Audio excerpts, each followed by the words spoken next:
Hey, I'm Nick and welcome to my kitchen. This week, we're tackling bagel bites. This is made homemade. Bagel bites are quite a simple product. You take half a bagel, you put some marinara sauce, some mozzarella cheese, some pepperoni, and you bake it in the oven, and you get a crispy bagel bite pizza snack. And I know that these are made for kids, so they're made to be very bland, but the bagel itself is really tough to chew, and the sauce has no flavor.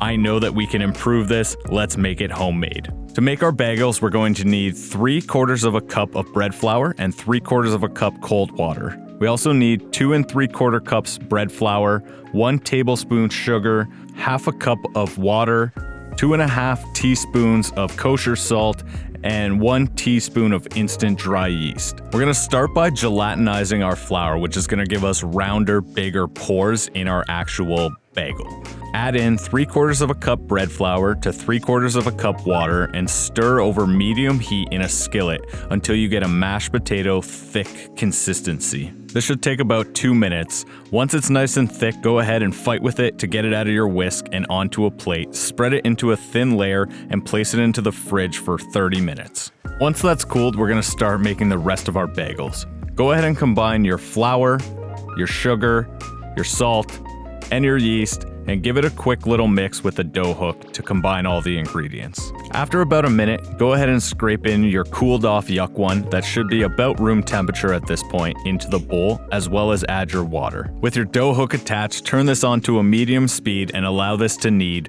for anywhere between 6 and 8 minutes until you can grab a ball and stretch it without it breaking. The total time on my machine was about 10 minutes knead time, but as you can see, I can grab a ball and stretch it into a thin sheet without it breaking. We're ready to move on to the next step. Turn your dough out onto an unflowered work surface and tear off a ball and weigh it. You want approximately 8 bagels that weigh about 87.5 grams each. Then, using your hand in a rotating motion, begin to form a ball under your hand. This is really going to pack tight and a really easy method to do this. Repeat this process until you've made all the dough into balls and place it under plastic wrap to keep it from drying out. Once you're done, allow these to sit for about 15 minutes. This is going to let the gluten settle down so that we can shape them into bagels. Use a non-stick spray to spray a parchment paper lined baking sheet and grab one of your bagel balls and begin shaping it into a familiar bagel shape, using your thumb and finger to push a hole in the middle and creating a ring. Repeat this process with all 8 and then cover with plastic wrap and put in the refrigerator for 24 to 36 hours. The next day when you're ready to make these, go ahead and turn on your oven to 425 degrees Fahrenheit and also start boiling a large pot of water. Next, we're gonna add our bagels into the boiling water for about 15 seconds per side. This is gonna stop the gluten from developing and also give us a nice, hard, crunchy outside. Once your 30 seconds is up, go ahead and pull these out onto a sheet of paper towel to get off any excess moisture. You're gonna wanna move quickly here because it will get stuck to the paper towel. Repeat this process until you've had all your bagels dunked in the water.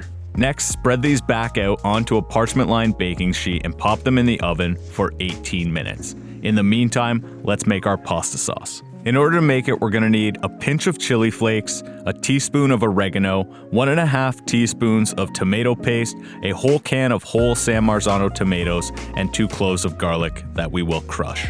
In a medium saucepan, add in about a tablespoon of neutral oil and then crush in our garlic. Mix this until it becomes fragrant, and then we'll add in our chili flakes and our oregano, and we're gonna also mix this until fragrant.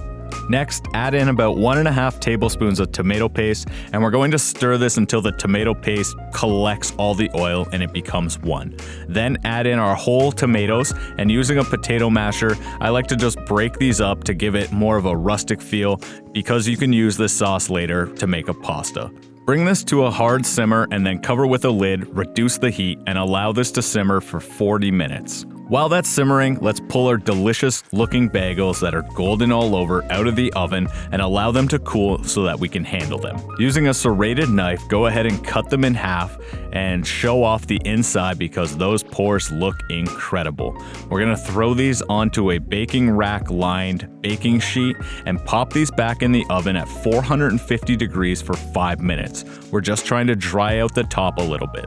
While that bakes, let's prep our pizza ingredients. You're gonna need about 2 cups of pizza mozzarella and a couple of pepperoni sticks. I wanted to be accurate to the Heinz Bagel Bites pizzas, so what I did was I cut the pepperoni sticks in half, trimmed them up so that they were in a square, and then cut them into bite-sized square pieces so that it looked identical to what you get on a bagel bite.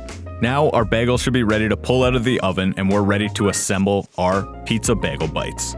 Spoon on a generous tablespoon of our pizza sauce and then also add on a generous pinch of mozzarella cheese. We really want this to overflow off the edges as it's baking. And just like regular bagel bites, as you try to put the pepperoni on, it will fall off, so just put as many as you can get on there. Now let's pop this back into our 450-degree oven on the top rack and allow the cheese to melt and turn golden brown. Now let's cut one in half and give you a beautiful cheese pull.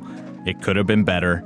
And then burn the roof of your mouth trying to taste test this. And I have to say, these were incredible. The outside of the bagel was nice and crunchy, the inside nice and soft, a little bit of spiciness from the pizza sauce, and obviously, pizza on a bagel is delicious. Thanks so much for watching, guys. If you like this video, please subscribe, smash that thumbs up button, and comment down below what you think I should make next. Until next time, get cooking.